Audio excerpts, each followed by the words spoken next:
Bonjour chers frères, bonjour chères sœurs, bonjour chers collègues, et bonjour tous les frères africains sur cette plateforme. J'ai un message particulier aujourd'hui qui va consister à m'interroger.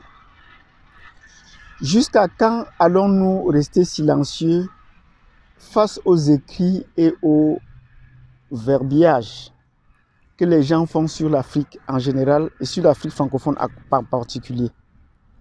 Jusqu'à quand allons-nous rester silencieux et l'accepter? Si vous êtes intéressé par les réponses que je voudrais suggérer ou apporter à cette question, n'oubliez pas de vous abonner déjà, parce que cela sera la continuité de ce que j'ai dit déjà. Et cliquez sur la cloche de notification. Je veux à partir de cette vidéo insister sur le fait qu'il faudrait déjà produire des connaissances réelles que nous avons sur l'Afrique. Et dans ce qui va suivre, les réponses ne seront pas seulement de moi, mais ce serait une analyse. Qu'est-ce que je veux dire par là? Je prendrai des exemples, vous allez vous faire voir des exemples de thématiques sur ce qu'on dit de l'Afrique. Ce qu'on dit de l'Afrique francophone, et vous allez vous-même comprendre. Sur ce, je vous prie de vous installer confortablement et de suivre ce qui va être projeté là. Et je vous reviens dans un instant pour une analyse. Merci. À tout à l'heure. Celle de la Banque mondiale. Elle est baptisée la carte à 1 milliard. 1 milliard de dollars, c'est en fait la somme qui sera investie dans les prochaines années pour recenser toutes les richesses minières de l'Afrique et offrir ainsi au marché les trésors de la terre africaine. Pour la Banque mondiale, la carte à 1 milliard, c'est une magnifique opportunité pour les Africains. Un reportage de nos correspondants à Washington. La carte des ressources minérales de l'Afrique date en grande partie de l'époque coloniale, incomplète et imprécise au regard des techniques actuelles. Le nouveau projet, lancé par la Banque mondiale en partenariat avec l'Union africaine, pourrait d'ici 10 ans donner une idée globale précise des richesses du sous-sol du continent. L'homme à la tête de ce projet s'appelle Paolo Dessa. Selon lui, cette carte permettra aux pays africains de faire valoir leurs intérêts. Malheureusement, la plupart des gouvernements ne savent pas ce qu'il y a dans leur sous-sol. Nous pensons que s'il y avait une bonne connaissance du véritable potentiel en ressources minérales des pays africains, les gouvernements seraient en position de négocier de meilleurs contrats avec les compagnies d'extraction. Dès cette carte, il faudra doter un fonds de centaines de millions de dollars pour sonder, coordonner, vérifier.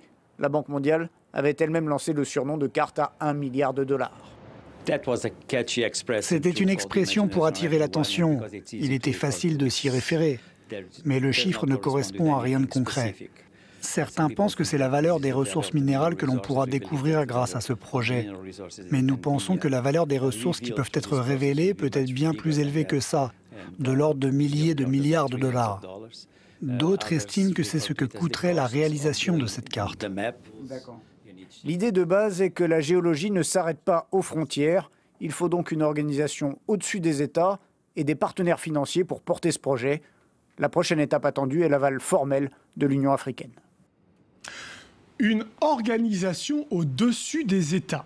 Mais pourquoi? Les Africains ne peuvent-ils pas gérer eux-mêmes leurs ressources naturelles?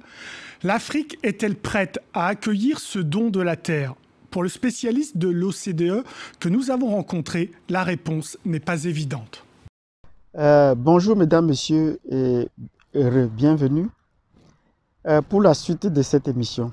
Vous venez d'écouter là une analyse des médias français sur la prospection des ressources minières en Afrique.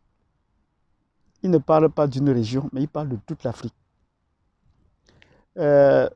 Mon point de vue là est une réponse à la question que j'ai posée précédemment. Est-ce que nous avons les capacités à pouvoir produire à pouvoir faire de telles recherches? Et si oui, pourquoi est-ce que nous ne le faisons pas? Je me souviens dans une interview d'un chef d'État francophone à qui on posait la question de savoir pourquoi vous allez toujours prendre des compagnies étrangères pour venir ici chez vous. Et il répondait en passant, c'est parce que nous avons des intellectuels qui ne nous proposent jamais rien. Nous les avons formés, mais ils ne proposent jamais rien. Les autres, au moins, travaillent et ils nous apportent des résultats. Nous travaillons sur du concret. Ils nous apportent au moins des résultats. Et sur cette base, on peut au moins les fournir le marché parce qu'ils ont prouvé ce qu'ils pouvaient faire. Donc, quand les autres proposent, il faudrait que nous prenions aussi le courage de pouvoir nous organiser pour voir comment apporter des réponses aux problèmes qui se posent à l'Afrique. N'attendons pas toujours que c'est les autres qui proposent et nos chefs d'État sont toujours plus prompts à prendre les compagnies étrangères pour travailler ou à travailler avec des intellectuels occidentaux alors que nous sommes là. Nous avons les mêmes capacités, même pour certains domaines, nous sommes plus spécialisés, plus expertisés qu'eux, plus experts qu'eux. Je m'excuse, ils sont plus experts qu'eux. Donc, je voudrais dire ceci. Je souhaiterais qu'on s'organise pour essayer d'apporter des solutions d'abord par écrit, avant de passer à la phase concrète. Quand vous suivez là, on vous parle de l'exploration des ressources minières. Un projet à plus d'1 milliard de dollars. Ce n'est pas le coût que va coûter la carte, mais on y tend vers là parce qu'ils disent, à force de comprendre les Européens parler, on comprend dans le sens dans lequel ils vont. S'il faut 1 milliard pour produire cette carte-là, je suis expert en cartographie et en système d'information géographique. J'ai des collègues sur cette plateforme avec nous qui font aussi de la géographie ou des systèmes d'information géographique, qui savent bien que 1 milliard de dollars pour produire une carte d'exploration d'Afrique, c'est un peu trop. Sinon, c'est même exagéré. Mais qui va payer cela? Et la démarche est vraiment simple. Dans ces conditions, ils vont préfinancer par leur banque. On va faire un travail et on va soumettre aux États africains. Et les États africains seront déjà endettés donc à hauteur d'1 milliard de dollars. Or, vous savez que cette démarche, c'est juste de la cupidité. Ça n'a rien de réaliste. Je disais donc tantôt, mes collègues géographes avec qui nous sommes sur cette plateforme savent avec moi que ce n'est plus comme ça de nos jours qu'on fait l'exploration des ressources, l'exploration minière. À partir des photographies aériennes, à partir des photos satellitaires, on peut déjà identifier les ressources qu'on a dans le sous-sol. Vous le savez très bien, mes collègues, à moins que je me trompe, mais vous le savez qu'à partir des raisonnements, des rayonnements émis par les satellites, on peut identifier les ressources dans une région. Et la cartographie thématique, et la cartographie, le système d'information géographique a pour but donc d'analyser ces images couche après couche et de pouvoir détecter. Parce que le rayonnement dans une région à la surface de la Terre traduit ce qu'il y a dans son sous-sol. Or, en restant dans leur bureau à New York, à Washington ou à Paris, ils vont s'approprier les cartes. Dès qu'on va lancer le projet, ils vont s'approprier les cartes satellitaires à des petites échelles qui vont multiplier ces cartes et à la longue, ils vont produire la cartographie des ressources minières de l'Afrique, étant restés dans leur bureau. Mais vous allez dire que ce n'est pas vrai, ce n'est pas faux, on ne les a pas vus sur le terrain. Ben, essayez de produire, ils vont vous dire produisez quelque chose pour contredire. Si vous n'êtes pas d'accord, produisez quelque chose pour contredire. Et là, nous n'aurons rien pour pouvoir les contredire. Ils sont restés dans les bureaux et puis dès que le résultat sera accepté, qu'est-ce qui va se passer? Nous serons endettés de 1 milliard de dollars. Ne sachant comment. Donc, je souhaiterais que les collègues se mobilisent pour qu'on puisse apporter des réponses à de tels projets. Ça peut être dans un pays, ça peut être dans une région.